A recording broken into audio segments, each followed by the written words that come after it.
right, hello wine drinking people. Today is Wednesday, the 14th of April. We got, 24th of April, sorry. I'm going back in time. We've got just a week before I'm off to Germany, jawohl, to study the wines at the Mosel and the Riesling varietal. But hey, they're making some exciting Pinot Noir in Germany too.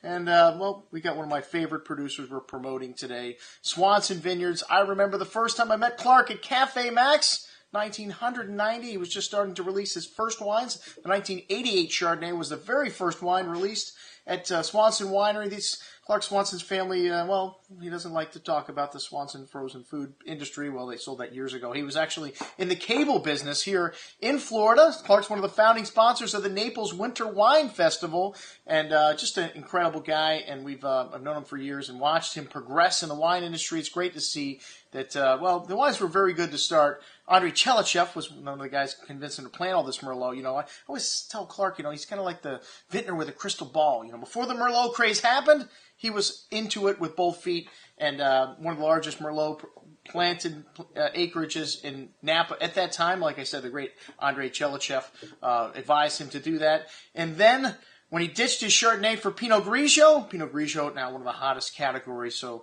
you know, Clark seems to have an idea of what's going on and what's coming up, it seems. Anyways, the Alexis, his marquee wine, this was produced for the first time in the 1994 vintage, and one of the first high-end Syrah and Cabernet blends.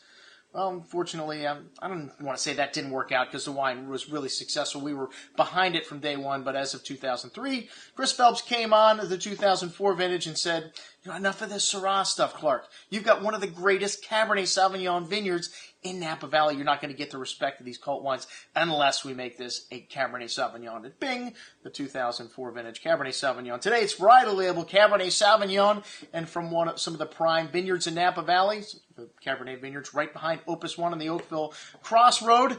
And Clark's got, well, a lot of vineyards. They still do buy a little bit of fruit. And hey, Chris Phelps worked for Camus. You think this guy knows where there's some pretty good fruit in Napa Valley?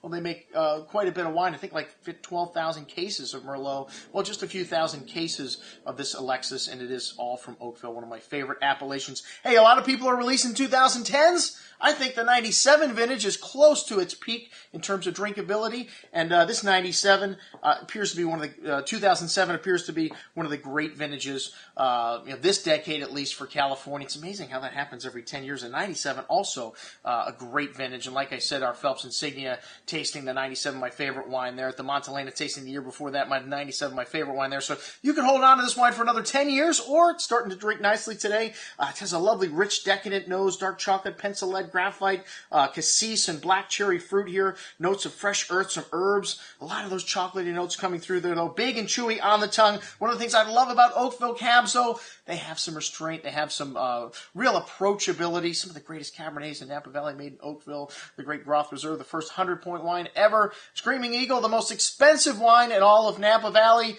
And, of course, Swanson Alexis. Check it out. The offering on this 2007, along with all the other wines available from Swanson. They're 08 and 09 Merlot on this offering. The 08, a little more evolved. The 09 Merlot is just so delicious right now. It's got this lovely plummy cherry fruit to it, and this lovely milk chocolate note and great freshness and balance. And check out the Pinot Grigio as well. We like the screw cap for easy access. You don't have to pull the car over to open it up. All right, that's what we have today from you from Swanson Vineyards. I'm your host, Andrew Lampasoni, signing off for the Wine Watch, saying remember, always drink the good stuff first.